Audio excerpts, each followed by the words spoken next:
दीपेंद्र हुड्डा ने आज हरियाणा में चुनाव प्रचार के आखिरी दिन तूफानी प्रचार किया। उन्होंने कहा कि ये देश प्रजातंत्र को राजतंत्र में बदलने के भाजपा के मंसूबों को कामयाब नहीं होने देगा। दीपेंद्र हुड्डा ने सभी कार्यकर्ताओं को जागू रहने और लागू रहने यानी कि पूरी तरह अलर्ट रहने का मंत्र देते हुए कहा कि 25 मई को आखिरी वोट पड़ने तक मुस्तैद रहना है। असली चुनाव तो प्रचार खत्म होने के बाद शुरू होगा। लोगों को ये सुनिश्चित करना है कि पिछली बार की तरह चुनाव में कोई भी गड़बड़ी ना हो पाए और चुनाव पूरी तरह आम जनता से जुड़े मुद्दों महंगाई, बेरोजगारी, अपराध, भ्रष्टाचार और हरियाणा के ठप हो चुके विकास के आधार पर हो। दीपेंद्र हुड्डा ने आज पानीपत में भी कांग्रेस प्रत्याशी के समर्थन में श्रीमती प्रियंका गांधी के साथ चुनावी रैली को संबोधित करते हुए कहा कि डबल इंजन सरकार के दोनों इंजन खराब हो गए हैं और ऐसी हालत में चले गए हैं कि इनकी मरम्मत के बाद भी काम नहीं आ सकते। जय जवान जय किसान जय संविधान वाले देश में भाजपा सरकार ने न जवान छोड़ा न किसान छोड़ा और अब संविधान को भी खत्म करने की बात कर रहे हैं। हम देश के संविधान पर कोई आंच नहीं आने देंगे।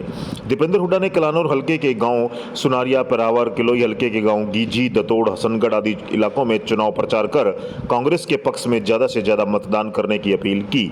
उन्होंने कहा कि मौजूदा सरकार से हर वर्ग दुखी है और छुटकारा चाहता है।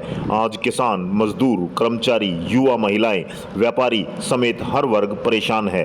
पिछले 10 वर्षों के भाजपा राज में यहां न तो कोई बड़ी परियोजना आई और न ही नया निवेश या उद्योग लगा। बेरोजगारी चरम पर है। अग्निपथ योजना लाकर बीजेपी ने बेरोजगारों की फौज खड़ी कर दी। देश की सेना में हर 10वां सैनिक हरियाणा से है। फौज में भर्ती होना हमारे युवाओं का सपना रहता है। यहाँ हर घर में फौजी हैं। यहाँ के हर गांव में किसी न किसी ने अपनी शहादत दी है। बीजेपी सरकार ने अग्निपथ योजना के जरिए शहीद के बलिदान में भी भेदभाव कर दिया।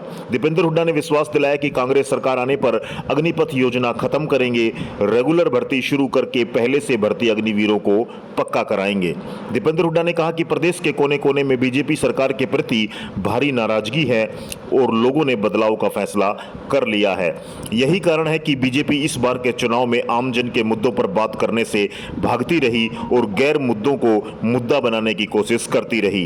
भाजपा के पास बताने के लिए न तो अपनी कोई उपलब्धि है और न ही इलाके और प्रदेश के विकास के लिए भविष्य की कोई योजना। दीपेंद्र हुड्डा ने क्षेत्र के लिए कराए गए विकास कार्यों की जानकारी लोगों से साझा की और साथ ही अपने काम के आधार पर चुनाव में साथ, समर्थन और आशीर्वाद देने की अपील की।